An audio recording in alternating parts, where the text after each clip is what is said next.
자, 이제 에코프로가 쏘아올린 공 이야기를 나눠보도록 하겠습니다. 드디어 2차 전지가 충전된다.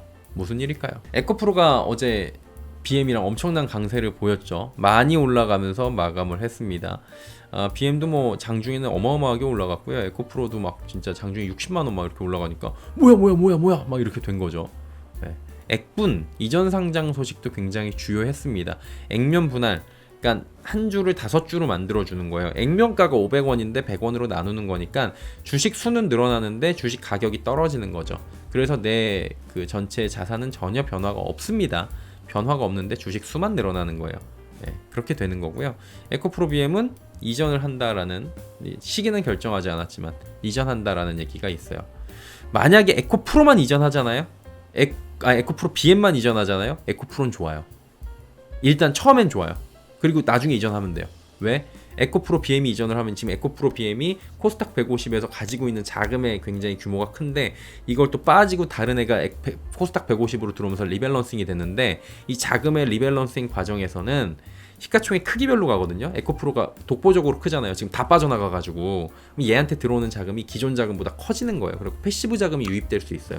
요것도 아마 회사가 생각을 했을 것 같아요. 여기까지도. 요거 생각을 안 하고 했을 리가 없고, 아니면 동시에 간다고 그래도 되지 뭐. 근데 에코프로 BM만 먼저 움직이고 에코프로가 나중에 따라가는 구조면 에코프로로 자금이 먼저 한번 패시브 자금이 유입되고 에코프로 BM은 저쪽으로 가면서 유입이 될 수 있다. 이런 부분도 우리가 참고를 하면서 한번 가보면 되는 것 같아요. 자, 그러면 정리를 해볼게요. 액면 분할이랑 이전 상장도 있는데 이 섹터 전체를 보고 좀 말씀을 드릴게요. 어제 오랜만에 충전이 좀 됐죠. 섹터 전체가. 야, 이거 오랜만에 지금 반등이야, 이런 얘기가 있는 거죠. 근데 이제 윗꼬리를 달고 차익 실현 매물들이 조금 나오긴 했어요. 그럼에도 적지 않은 상승폭을 많은 종목들이 기록을 했는데, 그동안 주가를 눌렀던 건 말도 많고 탈도 많던 실적에 대한 우려입니다. 이게 좀 과도하다 할 정도로 이미 알려진 이 부진한 3, 4분기 실적인데도 지속적으로 좀 누르고 또 누르며 부각되는 경향도 있었던 거예요. 메탈 가격 하락에 따른 재고 손실분이 이미 반영이 됐죠. 그리고 매출을 늘어났는데 이익을 줄어드는 현상 이미 알고 있었어요? 몰랐어요. 알고 있었죠. 네. 이미 알고 있었어요. 이거는 이미 시장이 다 알고 있었던 얘기예요. 그럼에도 지속적으로 하락 후에 과도한 반영보다 재반영을 통해서 가격 누르는 요인으로 작용하고, 이러다 보니까 이 중에서 가장 큰 영업 손실이 나는 거는 양극재입니다. 양극재의 불안감이 컸던 거예요. 근데 실적 시즌이 벌어졌어요. LNF 적자죠. 포스코 퓨처엠도 적자죠. 이제 마지막 타자인 에코프로 BM도 적자가 나올 거야. 너희들 큰일 났어. 이렇게 얘기가 하는 거예요. 머티리얼즈도 만만치 않을 걸. 막 이런 얘기가 부각이 됐어요. 그래갖고 화요일날 시장에서는 양극재 업체를 중심으로 특히 에코프로 그룹주 중심의 실적 개판일 거다라는 얘기가 나오면서 급락을 시켜버리는 이런 상황이 펼쳐진 거죠. 근데 막상 뚜껑을 열어보니까 어떻게 됐어요? 에코프로는 연결 기준 매출이 지금 이렇게 나왔어요. 4분기 매출은 지금 영업손실을 기록하는 시장 예상대로 나온 겁니다. 특히나 메탈 가격 급감했다. 평가 손실이 1813억 원이다. 알고 있던 거죠. 그쵸? 에코프로 BM 이거 나왔죠. 매출 늘었는데 영업이익이 급감했다. 에코프로 머티리얼즈도 지금 영업이익이 급감했다. 77%. 얘네들 이거 모르고 만약에 이렇게 두드려 맞았죠? 우리가 이제 이런 상황에 대해서 전혀 시장에서 모르고 있고, 이제 메탈 가격이 어떻게 구성이 되고 있고 그 다음에 움직이고 몰랐으면 이거 진짜로 개박살나죠. 물론 그 전에 내리지도 않겠지만. 근데 이거는 시장에 이미 다 알려진 내용이었던 거예요. 좋지 않은 실적을 이제 안 좋았던 거를 확인을 한 거예요. 그리고 확인 후에 주가는 급등했죠. 이건 큰 틀에서 보면은 불확실성 제거 측면입니다. 여러 번 방송에서 전해드렸고요. 빠르지는 않겠지만 점진적인 변화가 해당 섹터에 1월부터 일어나고 있고 2월에는 달라지고 있다고 지속적으로 좀 이렇게 말씀을 드렸던 게 이러한 측면의 일환이었던 거예요. 하나하나씩 이제 불안했던 것들이 거치면서 불확실성이 제거되는 그런 측면들이 있는 거고, 이건 증시 역사상 계속 반복이 되어 있습니다. 저같이 증시에 뭐 길게 보면 20년, 짧게 보면 13년밖에 지금 안 하고 있는 애들도 이미 다 경험을 한 거예요. 이런 것들은 지난해 3분기가 최악인 줄 알았지만 4분기가 최악이었죠. 그리고 1분기도 좋지 않을 거예요. 2분기도 그렇게 좋지는 않을 거예요. 근데 점진적으로 이제 개선이 4분기 찍고 바닥 찍고 개선돼 있는 게 업황의 개선 기대감이 지금 나오고 있다라는 게 그런 기대감이 지금 시장에 묻어가고 있는 거죠. 그리고 그거를 확인하는 과정인 거예요. 업황 바닥에 거의 근접했다는 확인을 양극재 대장주들의 실적을 통해서 확인을 한 거죠. 딱 이제 바닥 부근이다. 시장의 확신이 확대되면서 동시에 관심도 커지게 된 거예요. 업황은 지금 이쪽 전기차나 배터리 업황은 어때요? 캐즘 현상이라고 말씀을 드렸잖아요. 기술 혁신이 대중적으로 이어지기 전에 겪는 일시적 정체. 시장이 처음에 확장이 된 다음에 하이엔드급만 팔리다가 대중화가 되기 전에 일단은 공백기가 생기는데 그 공백기에 일시적 정체가 일어나는 거를 캐즘 현상이라고 말을 합니다. 이 캐즘 현상이 일어나면서 글로벌 전기차 시장이 올해는 조금 이제 둔화가 될 것이다 라는 얘기가 나왔고요. 이 둔화되는 성장성이 20%, 19% 수준이라고요. 그래도 성장성이 높다라고 사람들은 얘기를 하는 건데 기대치가 높았던 만큼 이건 좀 실망스러울 수 있겠지만 일단은 장기적 불황이 아니라 확인한 게 있죠. 캐즘 현상이라고 그냥 딱 명맥을 짚어주는 겁니다. 맥을 짚어주는 거예요. 그리고 이에 거의 모든 기업들은 포트폴리오 다각화시키죠. 이미 시켰죠. 그리고 투자를 유지하겠다. 앞으로 가는 투자도 그대로 유지하겠다. 진짜 어려우면 투자를 철회하거든요. 예, 공장 짓고 캐파 증설하고 이런 것들. 셀이나 양극재 할 것 없이 하이엔드 제품에 주력하면서도 중저가 제품, 미드니켈, LMFP, LFP 이런 제품 확대 방침을 지금 밝히고 있는 거예요. 이런 것들을 지금 우리가 주목을 하자라고 계속 말씀을 드렸던 거고 아직 그러면 구체적으로 나오지 않은 히든 카드가 뭔 것 같냐면 저는 개인적으로 리치만간, 하이만간 이거예요. 근데 제 방송 오래 보신 분들은 하이만간, 리치만간이 뭔지는 아실 텐데 이것도 요청이 오면 조만간에 나트륨 배터리와 함께 해갖고 한번 쓱 정리를 해드릴게요. 이거 리치만간 향후 호재로 분명히 작용할 수 있는 비밀 병기 같은 애들이거든요. 이거는 우리나라 쪽이랑 그 다음에 독일 쪽인가? 하여튼 그 유미코아? 그 유미코아가 독일인가요? 벨기에인가요? 근데 유미코아랑 이거 우리나라밖에 못할 거예요. 아직 지금 이 위로 올라와 있는 데가. 요 관련돼서 얘기를 하면 될 것 같고요. 에코프롬 BM은 그리고 조금 전에 이제 그 공장 증설이나 이런 거 있잖아요. 이거 컨코를 통해서 헝가리 내 양극재 1공장 투자를 진행 중이고 해당 공장의 생산 능력을 연산 54,000톤 규모로 내년 상반기에 양산이 목표다. 그럼 내년 상반기에 양산하면 늘어나는 거잖아요. 수요가 있다라는 거잖아요. 북미는 캐나다 지역 중심으로 2027년 양산을 목표로 투자를 진행한다.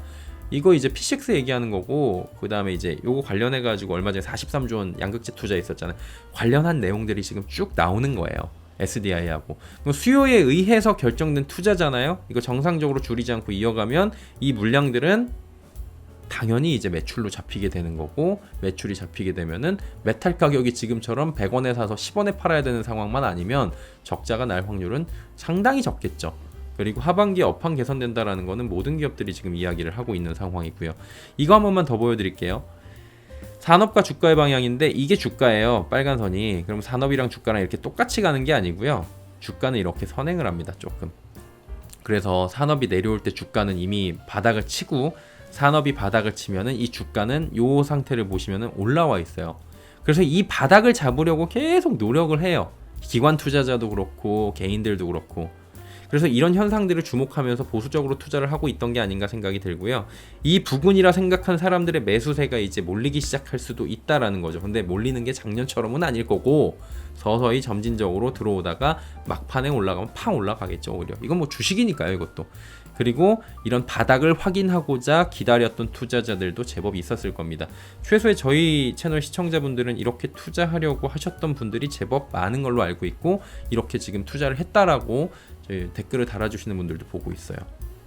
그러니까 여기에 매일 짚어드리는 게 뭐예요? 그럼 뭐예요? 업황이 개선이 되고 이런 식으로 해가지고 그 투자를 해가지고 매출이 늘어난다라고 하는데 여기서 제일 관건은 메탈 가격이겠죠. 메탈 가격이 근데 2개월 동안은 계속 안 움직이고 저가를 찍어요. 뭐 이렇게 계속 가도 괜찮아요. 10원에 사갖고 10원에 파는 건데 그러면 어차피 만들어서 파는 거니까 이득을 붙여서 파는 거니까 그래도 마진이 남잖아요. 손해보고만 안 팔면 되는 건데 움직임이 없다가 이제 올라가기 시작하는 거죠. 이틀 올라가고 하루 쉬긴 했습니다. 뭐 이걸 반등이라고 보긴 좀 어렵지만 향후에 실적 개선 기대감을 높이는 요소 중에 하나가 이 원재료의 60%를 차지하는 리튬 가격이죠. 그러다 보니까 많이 내린 양극재 위주의 급등이 나온 거예요. 실적 개선 기대감이 많이 내린 만큼 또 많이 커지겠죠. 주가 상승 트리거는 그리고 이거에 대한 트리거는 에코프로 그룹이 준 거예요. 에코프로 BM은 사측이 얘기를 했어요. 올해 양극재 판매량이 전년 대비 15%, 단결정 양극재는 무려 60% 증가할 것이라고 전망을 합니다. 와, 안 좋다며. 늘어나는 거예요. 얘 톤수로 따져도 10만 톤이었는데 작년에 수출이 이제 12만 톤으로 늘어난다고 했을걸요. 그리고 작년 대비 수출 및 매출액은 당연히 늘어날 것이라고 이제 예측을 할 수가 있는 거고요. 리튬 가격이 반등을 한다면 당연히 이익은 지난해 3, 4분기, 올해 1분기 대비해서 이제 앞으로 향후 점진적으로 하반기 되면 개선될 수 있다라고 사람들은 보고 있는 거예요. 여기에 매일 짚어드리는 이런 상황들 막 머무른 다음에 반등하기 시작한 것도 실적 기대감을 보탤 수 있는 요소가 되겠죠. 그러다 보니까 뭐 이렇게 된 거고요. 여기에 더해서 에코프로는 한 주를 5주로 나누는 액면 분할을 결정을 했습니다. 정기주총에서 액면 분할안이 확정이 될 경우에는 주식수가 많이 늘어나요. 1억 3,300만 주까지 늘어나요. 결론적으로 주식수는 많이 늘어납니다. 5배로 늘어나게 되고 액면가는 500원에서 100원이 되는 거죠. 주가도 5분의 1로 떨어집니다. 단 주식수가 5배로 늘어나니까 내 총액은 그대로고요. 그럼 지금 50만원대인데 10만원대로 낮아지겠죠. 60만원이 돼도 10만원대로 낮아집니다. 그럼 뭐예요? 50만원, 60만원이 부담돼서 못 샀던 사람들이 10만원대에서는 접근을 해볼까? 라고 하고 착시 현상이 오죠. 이 주식은 이제 50만원짜리, 60만원짜리 아니라 10만원짜리 주식이구나. 이렇게 생각하면서 접근성이 높아질 수 있는데 착시예요, 이거는. 그리고 단기 투자자들이 이제 변동성이 세지니까 들어오죠. 주가 변동성을 키우는 요소가 되는 건데 액분이랑 무상증자는 달라요. 이 부분은 제가 내일 한번 다시 정리를 해드리면서 액분의 단점과 장점 그리고 향후 전망 등은 좀 더 짚어드리고요. 결론적으로 에코프로 같은 경우에는 이거는 단기적으로는 호재고요. 장기적으로 봤을 땐 별로 호재라고 저는 개인적으로 생각을 안 합니다. 이거는 액분 5분의 1은 너무 5대 1은 좀 컸던 것 같아요. 주식수가 너무 늘어나가지고 이게 나중에 갈 때 발목 잡힐 확률이 있고 액분 자체로 봤을 때 너무 그 주가는 가벼워지는 느낌이 있어가지고 그러니까 쭉 가져가려고 했던 사람들이 조금 이제 기타 사람들이 더 들어오면서 희석되는 그런 부분들도 있어요. 그래서 소위 말해가지고 주식을 좀 안 팔고 사야지 올라가는 건데 파는 사람들이 늘어나면 주가는 이제 가다 말다 할 수 있거든요. 오히려 주가가 이렇게 되면 가벼운 게 아니라 실질적으로는 움직임은 둔화가 되고 무거워질 수 있어요. 이 바운더리 안에서는 움직일 수 있는데 움직임은 좀 둔화가 될 수 있다. 위로 가는 움직임은 이런 부분들도 있는 것 같고요. 근데 당장은 지금 도움이 좀 될 수가 있다라는 거죠. 그리고 주가가 지금 상황에서 이렇게 급등을 하면 쇼커버 가능성도 있기 때문에 그런 부분들이 있는 거예요. 그리고 에코프로비엠 같은 경우에 주주가치 제고 일환으로 이전 상장 검토 중이다 이렇게 얘기한 거예요. 이것도 주주들의 요구에 화답한 거예요. 패시브 자금 유입효가 있고요. 유동성 증가되죠. 자, 그리고 에코프로 그룹이 쏘아 올린 공은 여기까지고 일단 정리할 부분은 내일 한번 더 해드릴게요. 나온 부분이 있으면. 그리고 포스코 그룹이 오늘 저녁 아마 늦은 저녁에 나오지 않을까 하는데 이제 회장 1인 후보자가 결정이 됩니다. 내 외부 3-3 구조잖아요. 외부 이건 경우의 수가 2개예요. 외부 3인 중에 1인이 결정이 될 경우에는 불확실성을 제거하는 수순이 될 확률이 높아요. 이게 이제 딱 그 사람이 땅땅땅 치고 끝나면서 앞으로의 비전을 발표하고 뭐 주주친화 정책은 어떻게 가져와 이런 얘기를 하겠죠. 정부 정책에 발맞춰서 이런 것도 좀 하겠죠. 이게 유추해 볼 수 있는 거예요. 근데 내부 3인 중에 1인이 후보자로 결정이 될 경우에는 이거 국민연금 반대에 나타날 확률 굉장히 높습니다. 다시 잡음이 생길 수가 있어요. 그래서 이 이슈는 결과에 따라서 내일 아침에 분석을 해드리겠습니다. 고향 가시는 길에 내일 아침 7시에 분석을 한번 해드리도록 할 예정이고요. 그리고 한 가지 더 봐야 되는 게 뭐냐면은 결국 이게 에코프로 그룹이 쏘아올린 공으로 퍼즐 맞추기가 시작된 게 아닌가라는 거예요. 여러 가지 업황이나 그냥 뭐 실적이나 재고나 그리고 마지막으로는 공매도 잔고 평가 금액이 이게 어제 저녁 기준인데 여기서 막 진짜 많이 올라간 건 10%씩 올라갔다고 생각해 보세요. 에코프로는 여기서 13% 넘게 올라갔으면은 이게 7천억인데 이게 8천억대 넘어간 거예요. 한 8,500억까지 간 거예요. 얘네들이 하루 만에 1,000몇백억을 지금 갚아야 되는 상황이 펼쳐진 거니까 1,000억을 하루 만에 1,000억 날려먹은 거예요. 이거 쳐놨던 애들은 에코프로 비엠 10% 올라가면 이것도 1,000억이거든요. 1,000억씩 날라가는 거예요.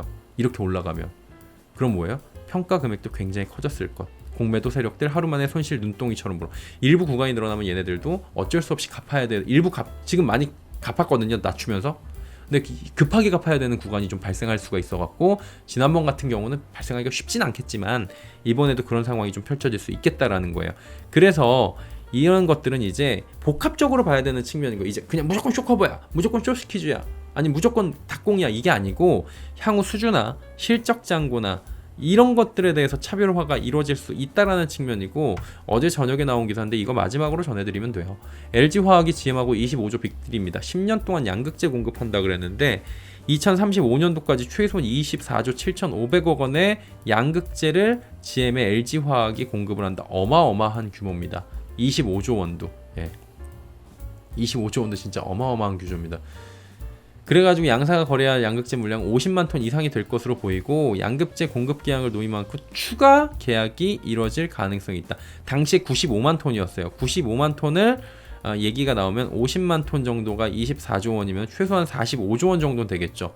그럼 얼마 전에 에코프로 BM의 그런 수주하고 차이가 없을 정도까지 어마어마한 물량이 지금 공급이 될 수 있다. 최고 많이 갔을 때, 긍정적으로 봤을 때 이런 거예요. 얼마 전에 LG엔솔 ESS 관련해 한화하고 있었죠. LG화학도 GM이랑 지금 최소 25조, 그리고 지난해 에코프로 BM SDI하고 43조 원, 뭐 여러 가지가 있습니다.